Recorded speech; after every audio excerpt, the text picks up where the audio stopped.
வணக்கம் நேயர்களே, நீங்கள் பார்த்துட்டு இருக்க இந்த சேனல் தான் மான்சூன் ஹேஷ்டேக்ஸ். நீண்ட நாட்களுக்கு பிறகு உங்களை புதிய வீடியோவில் சந்திக்கிறதுல ரொம்ப சந்தோஷமாக இருக்குது.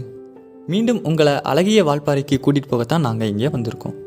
அதுக்கு முன்னாடி நீங்கள் இன்னும் நம்ம சேனலை சப்ஸ்கிரைப் பண்ணலைன்னா மறக்காமல் சப்ஸ்கிரைப் பண்ணிக்கோங்க. அப்போ தான் நாங்கள் போடுற வீடியோஸ் பற்றின நோட்டிஃபிகேஷன் உங்களுக்கு வந்து சேரும். அது மட்டும் இல்லாமல் நாங்களும் தொடர்ந்து உங்களுக்கு வீடியோக்களை வந்து கொடுக்க திட்டமிட்டிருக்கோம். சரி, வாங்க நம்ம வீடியோக்குள்ளே போகலாம். மறக்குமா நெஞ்சே, அழகிய வால்பாறையை நோக்கி மீண்டும் ஒரு பயணம். இந்த வீடியோவில் நாங்கள் வால்பாறை மலைவாழ் மக்களை பற்றியும் அவங்களோட வாழ்க்கை முறையை பற்றியும் தான் பார்க்க போகிறோம்.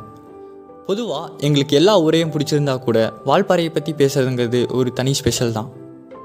கண்ணை கவரும் இயற்கையின் நேரடி சாட்சியாக இருக்கிற இந்த மலைப்பகுதியில் அழுக்காக இருக்கக்கூடிய தொழிலாளர்கள் அந்த இயற்கையை போலவே நமது குழந்தைகளையும் அழகாக வச்சுக்கணும் அப்படின்னு முயற்சி செஞ்சுட்டு வராங்க. 6 மாதம் கடும் மழை, 3 மாதம் கடும் குளிர், பிறகு 3 மாதம் கோடை. இதுதான் அவங்களோட பருவங்களாக இருக்குது. அந்த கோடை மாதங்களில் மட்டும்தான் அவர்கள் இயல்பான வாழ்க்கையை வாழ முடியுது. இங்கே இருக்கிறவங்களுக்கு ஃப்ரிட்ஜ், ஏசி இதெல்லாம் தேவைப்படுறதில்லை. ஏன்னா இயற்கையே அந்த செலவை ஏற்றுக்குது.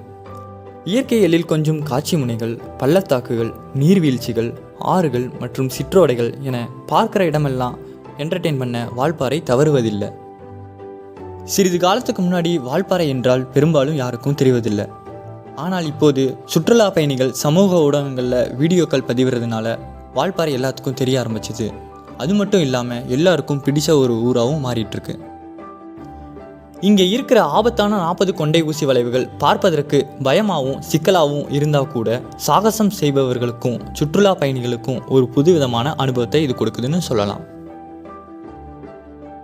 வால்பாறையில் உள்ள தொழிலாளர்கள் ரொம்ப குறைவாக, அதாவது ஒரு நாளைக்கு 450 ரூபா தான் சம்பளம் வாங்குறாங்க.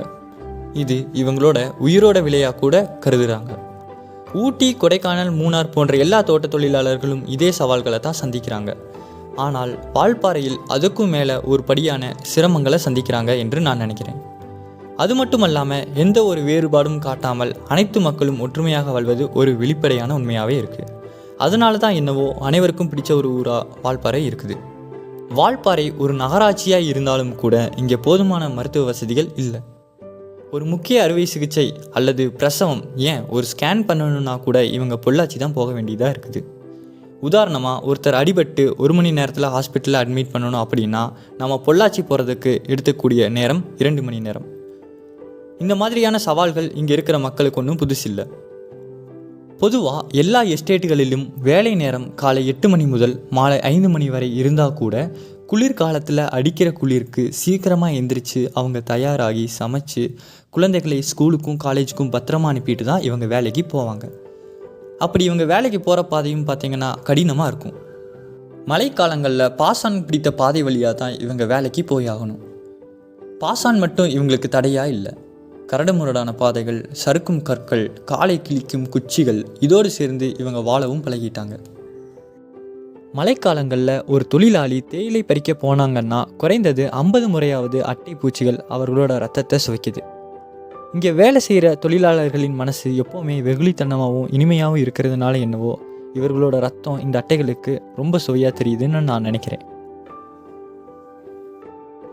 வால்பாறையில் உள்ள சிறுவர்களுக்கும் மாணவர்களுக்கும் ரொம்ப சந்தோஷமான விஷயம் என்னன்னா, மழைக்காலங்களில் மாதம் குறைந்தது 3 முதல் 4 நாட்கள் அதிக மழை காரணமாக விடுமுறை கிடைக்குது. அந்த உள்ளூர் விடுமுறை நாட்கள் மட்டும் போதாது அப்படின்னு காய்ச்சல், சளி போன்ற உபாதைகளுக்கும் இவங்க விடுப்பு எடுக்கிற சூழ்நிலை ஏற்படுது. இயற்கையின் அழகிய படைப்புகளில் ஒன்றான வனவிலங்குகள் கூட இவர்களோட வாழ்க்கையில் குறுக்கிடும் அபாயம் இருக்குது. இது வனவிலங்குகளின் இருப்பிடமாக இருந்தாலும் கூட இயற்கை இங்குள்ள மக்களுக்கு ஒரு வாழ்வாதாரத்தை கொடுத்துருக்கு. இதை நீங்கள் ஆக்கிரமிப்பு என நினைச்சீங்கன்னா அது தவறு. ஏன்னா இங்கே இருக்கிற தொழிலாளர்களும் மலைவாழ் மக்களும் தான் இந்த இயற்கையை பாதுகாத்துட்டு வராங்கிறதுல சந்தேகமே இல்லை. இயற்கையும் இங்கே இருக்கிற மக்களை அடிக்கடி சோதிச்சு பார்க்குது. உதாரணமாக நிலச்சரிவு, காட்டாற்று வெள்ளம், மரக்கிளைகள் முறிந்து விழுவது, இது மட்டுமா காட்டுத்தீ கூட இங்கே இருக்கிறவங்களுக்கு புதுசில்லை. இங்கே இருக்கிற மக்களை பொறுத்தவரை மாதம் 10,000 ரூபாய் இருந்தாலும் கூட அவங்களால அழகான வாழ்க்கையை அனுபவிச்சுக்க முடியும். வால்பாறை மக்களோட ஒரே பயம் என்ன அப்படின்னா, சமீபமாக மாஞ்சோலை எஸ்டேட்டில் ஏற்பட்ட நிலை இங்கே வரக்கூடாதுங்கிறது தான். சமீப காலமாக வால்பாறை முன்னேறி வருவதை நம்மளால் பார்க்க முடிஞ்சாலும் இது தொழிலாளர்களுக்கு எப்படி முன்னேற்றத்தை கொடுக்குது அப்படிங்கிறதுக்கு காலம்தான் பதில் சொல்லும்.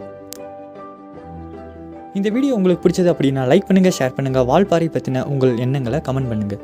இன்னும் ஒரு அற்புதமான தொகுப்புடன் உங்களை சந்திக்கும் வரை உங்களிடமிருந்து விடைபெறுவது மான்சூன் #குழுவினர். நன்றி. Have a nice day.